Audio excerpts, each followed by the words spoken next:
Okay, so now that more gameplay is available for Division 2, more info has been opened up to talk about, and it's all less secretive, I think it's the right time to do a broad analysis of both the good and the bad surrounding this game, because there is plenty of both to say the very least. Before jumping in, we have reopened some old merchandise. These two designs right here are live again right now, so grab one if you're interested, but yeah, let's get right into it. I need to preface this by saying I am personally very hopeful for the game. I like a lot of what I see, I have a long history with the Division, and I believe it will be a huge step up on the original game, which kept my interest for nearly 3,000 hours if I remember correctly. So everyone should be aware that I'm going in, I guess, slightly biased. However, the pessimist and the skeptic in me are on high alert because it's not all sunshine and rainbows. Let's begin with some positives. For starters, the Snowdrop engine, which the game is based on, has been greatly improved. Part of the reason a sequel was needed instead of a series of just different patches was because the foundation for the game was faulty to its core, and unlike many other games and their engines, cough Bethesda and Fallout 76,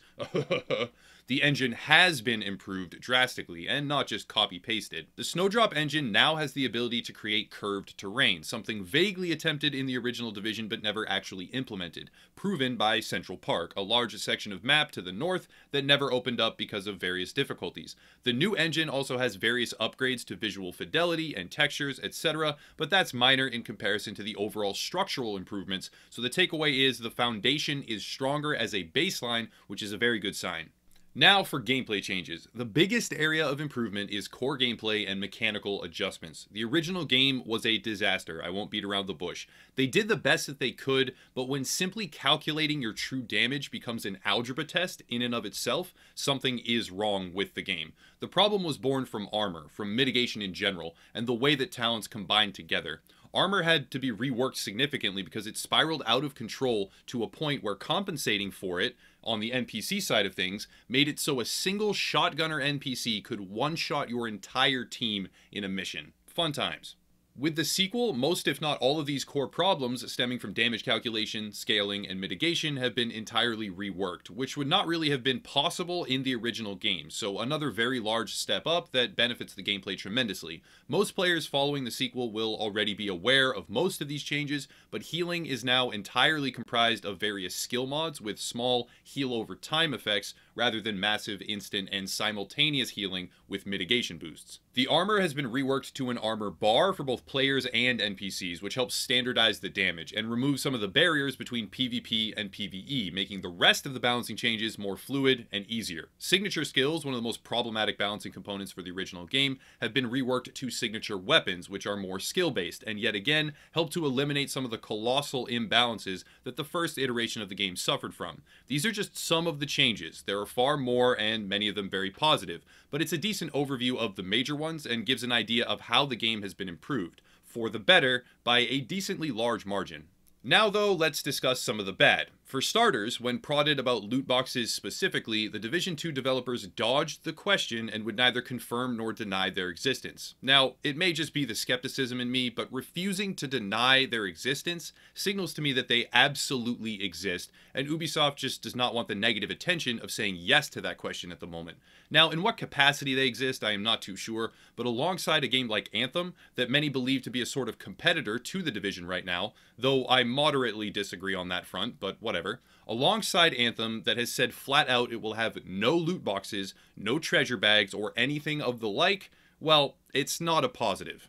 Of course, we are not yet aware of how EA will handle post-release implementation, and maybe loot boxes will show up in a month or two, maybe not, but Ubisoft and their refusal to answer the question, to me, points to an unsavory answer. Maybe I am wrong, in fact, I hope I'm wrong, but with the original game having shoved in loot boxes despite a decent amount of community backlash, yeah, the sequel will probably have them. It's not a deal breaker for a lot of players, but for others it certainly can be, and I don't really know of anyone who hears of a game containing loot boxes and says, nice, I'm gonna go get that game right away, I can't wait to spend my money and have no idea what I will get or if it will even be worth it. But I do in fact know of a lot of gamers who hear about a game that contains loot boxes and they say, that game, I'm not gonna support it. The next major issue is the inclusion of stash space in various special editions, and the door subsequently remaining open to microtransaction purchases of stash capacity, which is a gameplay altering feature. The inclusion of an unknown amount of stash capacity within certain pre-orders is not a good thing to see. It's a looter shooter. Stash capacity is very important, especially given the track record of the Division, where hoarding one of each gear set or one of each weapon talent combination in each weapon type for use depending on given scenarios, it's very, very desirable to have that amount of space. Selling the stash capacity, especially as a pre-order incentive, without even giving a concrete number on how much it will be, it's a step in the wrong direction. Depending on how it's handled, it may end up being a non-factor, but it's not a good sign. And I would like to go on record as saying that I disagree with it entirely, especially in a full-priced $60 game. Should they expand on this further and take additional steps down the road of progressive monetization in a $60 title, a AAA title, I will say it how it is and I will criticize them extremely harshly. The final thing to note about the pre-order bundles is that it's just a mess. There are tons of unique versions that have nebulous differences, cost grossly overinflated amounts, not to mention a lack of clarity on what exactly they will have, like the stash capacity number being up in the air at the moment.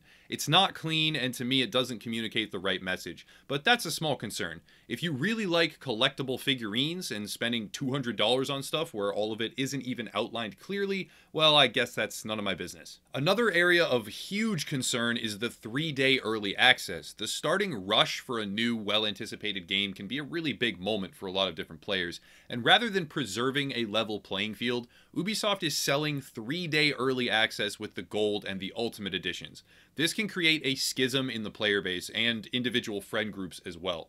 Pay more, get in early, leave others behind in the leveling process, and a game like Division with heavy PvP ties, that time difference equates to a colossal advantage because you paid more money. Again, it's a huge step in the absolute wrong direction. The next sign that has a lot of eyebrows raised is the choice to include the game on the Epic Games Launcher and not on Steam. There are a ton of different reasons for this, but the largest one I firmly believe is the revenue split percentage from 30% on Steam down to 12% on Epic Games. It's a big jump, and Ubisoft using the Epic Games Store instead of Steam will result in a higher profit for them on a 1-to-1 ratio of units sold. However, the Epic Games Store itself does not offer user reviews as of right now, and as far as I know, it has no plans to include them. Many users are very unhappy about this, and what I see is a situation where some gamers will probably ignore the game and stick to their Steam libraries rather than switch to a new launcher just to get that one title. The game is also available on Uplay, which, as far as independent game launchers are concerned, isn't all that bad. It's a far cry from Bethesda's, at least. But again, the decision to split from Steam has not been received all that well. Not to mention the fact that the current primary audience for the Epic Games Launcher is Fortnite players, and the demographic composition of Fortnite players is skewed towards children and more casual gamers, to whom the Division is either not appealing or is outright too mature. There are quite a few reasons why the decision is raising eyebrows in a really negative way. Now back to some positives though, since like I said, there is a healthy mix of both. Ever since E3, the phrase free DLC has been circulating. It's a model a lot of companies are adopting, but there are strings attached. More on that in a minute. This time around, as opposed to the Division's original format of having time-gated DLC for a price tag for Xbox first and then PlayStation an entire month later, which is a garbage model, by the way, and an idiotic thing to do. It splits the player base and it harms the community, but whatever. It's over now. We don't have to deal with that anymore. The Division 2 will now have free story continuations that have new map areas, new activities for free, and that are accessible to all players at the same time. That's a positive, undeniably, but I think a lot of players are overemphasizing how large these content drops will be and what it means on a secondary level when it comes to funding and monetization. Relinquishing the DLC price tags means they will implement more monetization tricks into the game itself. How or what, I'm not 100% sure, but beware these wonderful claims of free for everyone and that kind of rhetoric. There are usually strings attached, sometimes very big strings, so just be aware. Another huge positive is the addition of cooperative 8-player raids. Now, the original game added incursions, which everyone thought were going to be raids, but ended up being pretty terrible, except for the last one, Stolen Signal, which was fairly intricate and had multiple different wings. But with Division 2 and the new armor changes, reducing time to kill to a more realistic and fluid pace, 8-player content really is ripe with potential. It's a step up in its most basic form, since we've only ever seen 4-player cooperative before, for a bunch of reasons, but it also has a massive amount of potential on top of that. The details are very unclear, but it definitely deserved a mention in the positives category. There are a myriad of other features to mention, but a lot of them are highly subjective, like the fact there are multiple dark zones, making it easier to navigate away from unwanted PvP while farming, but potentially reducing the number of high player count battles, and a reduction in the spastic strafing and burst healing, which to me is great, but to some it's a downside. A huge emphasis on tactical squad play, which is great if you have a team of 4, but a reduction in the ability of a solo player to just run headlong into a group and then wreak havoc. The Division 2 is very, very different in a lot of positive and negative ways. As a final note, I want to talk to some of the more vocal and outspoken supporters of Division 2. I'm right there with you in a lot of different ways, but this, and then stuff like this, just stop. Just fucking stop. The idiotic tendency of gaming communities to overhype and overpraise an unknown product is staggering. When you're out here creating completely unrealistic expectations, if or when you are ever disappointed, the primary culprit is you. Stop overhyping. If this really is where your head is at, this right here, take a cold shower. It may end up being the best game we have ever played, ever in our lives, but stop preemptively convincing yourself that it is before you have any real clue. The mentality nowadays in the industry of ask no questions, just hype it up every time a trailer comes out or an announcement is made, it's annoying, it's ignorant, and it's fundamentally damaging to the industry because it either helps create and accent disappointment or feeds right into predatory tactics.